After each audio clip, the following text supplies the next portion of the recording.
In a snow-covered place, a taxi is cruising along with a young boy as its passenger. He glances at his phone and reads a message from his father, stating that he can't pick him up. Unfazed by this, the boy feels he arrived too early anyway.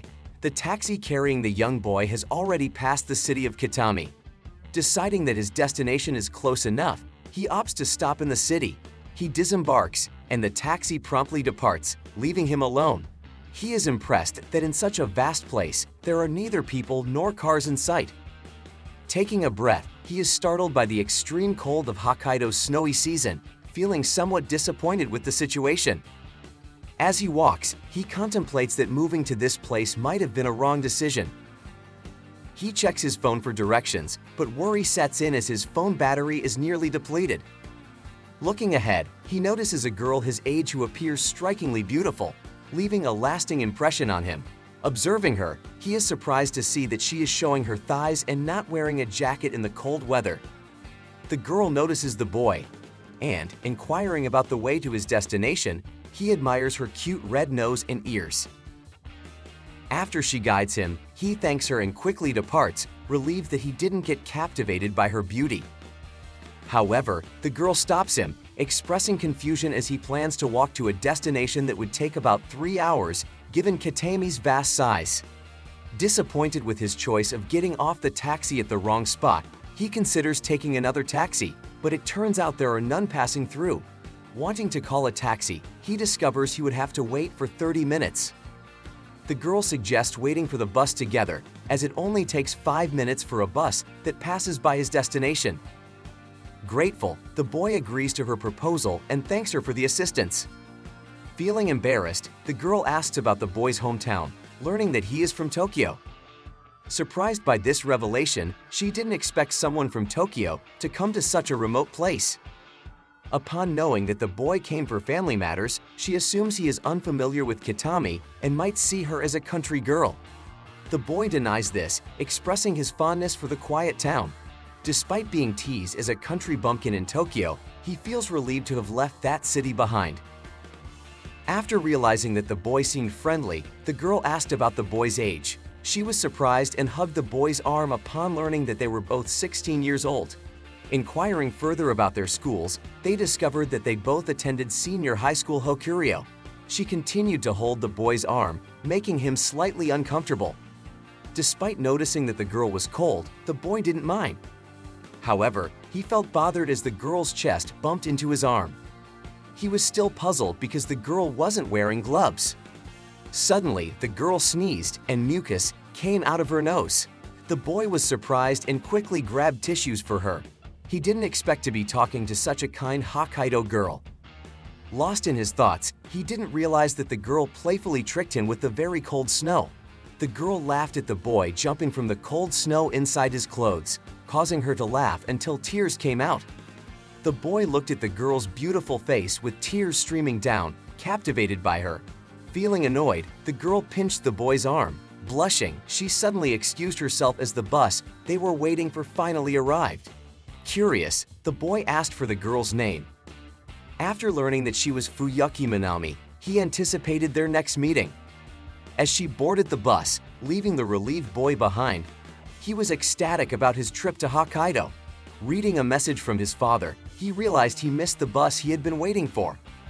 Inside the bus, Minami hoped to be in the same class as the boy. The school bell rang at Senior High School Hokurio. The boy entered Class 4 and introduced himself as Shiki Tsubasa to the students. After applause from the classmates, the teacher instructed Tsubasa to sit in the back corner. While the teacher was taking attendance, Tsubasa, who was looking for Minami, felt a bit disappointed not to find her. However, he quickly changed his mind, realizing he was just surprised by Minami's beauty. Suddenly, Minami entered through the door next to Tsubasa. Both were surprised to meet again. While the teacher scolded Minami for being late, Minami and Tsubasa never expected to be in the same class. During the break, they started talking. Minami greeted and called Tsubasa's name with a cute face, surprising Tsubasa. Tsubasa didn't expect Minami to call him by his first name, and he returned Minami's greeting. Classes have resumed, but Tsubasa feels very cold. Seeing some students wearing jackets and blankets, he feels envious. Suddenly, Minami offers a blanket because she always brings two, knowing she easily gets cold. She doesn't mind if Tsubasa uses the blanket for the entire day. When wearing the blanket, Tsubasa feels incredibly comfortable due to the warmth and Minami's scent. He imagines Minami hugging him, and he's very surprised by the thought. After the lesson, a male student greets and leaves Minami. Tsubasa approaches Minami, gives her back the blanket, and expresses gratitude for her help. Seeing Minami sniffing the blanket, Tsubasa intends to wash it first, but Minami refuses, stating that Tsubasa's scent mixed with hers is pleasant. She then asks for compensation from Tsubasa for her help.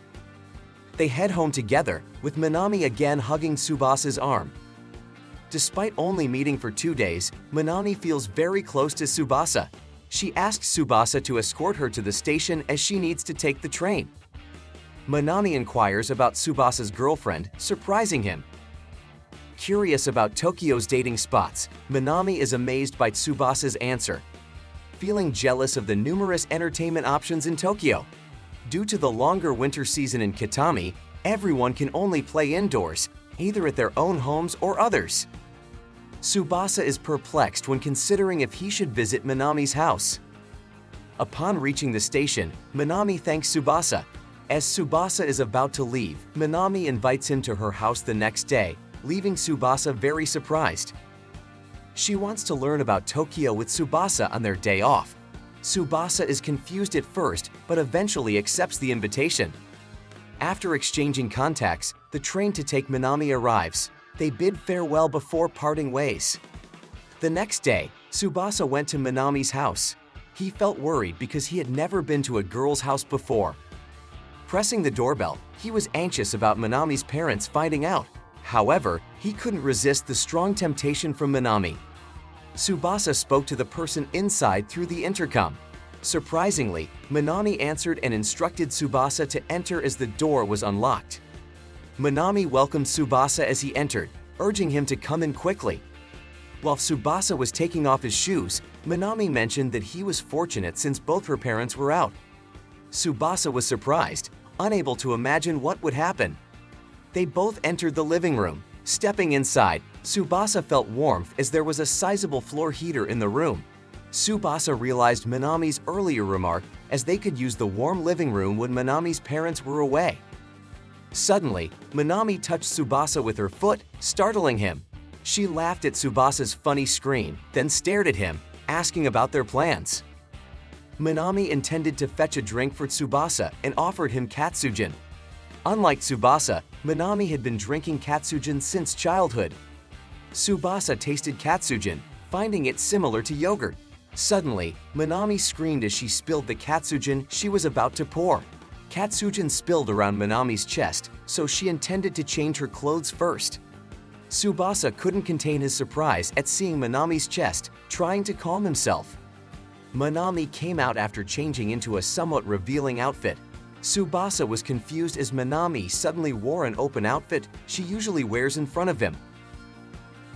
Wanting to change the topic, Tsubasa suggested watching a movie together. Minami agreed to Tsubasa's proposal and promptly prepared the film. As Minami crawled, Tsubasa was shocked to see Minami's buttocks. After preparing the film, Minami was puzzled as Tsubasa seemed strange. The movie contained explicit content, making Tsubasa uncomfortable. Suddenly, Tsubasa heard sounds from Minami resembling moans. He began to think about Minami's intentions, but suddenly, Minami touched him with her foot, disturbing him. Tsubasa decided to stop Minami. However, it turned out Minami was asleep, and the previous sounds were due to her upset stomach.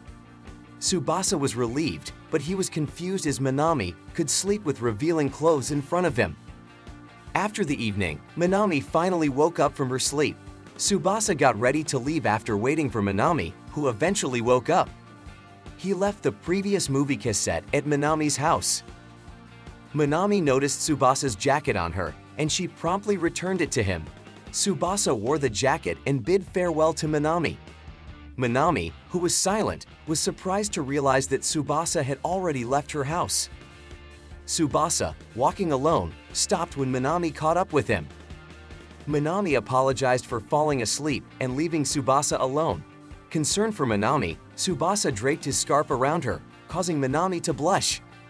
Tsubasa was about to take off his jacket, but Minami stopped him, stating that the scarf already kept her warm. Seeing Tsubasa sneeze, Minami made up an excuse to go to Seiko Mart and treat Tsubasa. She looked very happy as she pulled Tsubasa's hand. In the final scene, Tsubasa was seen enjoying the food Minami had bought. They both ate the food together. Minami showed an onigiri that was the store's original. Tsubasa ate the onigiri, but there was a grain of rice stuck on his cheek. Minami observed Tsubasa's face, then took the rice stuck on his cheek and ate it, leaving Tsubasa unable to hide his surprise.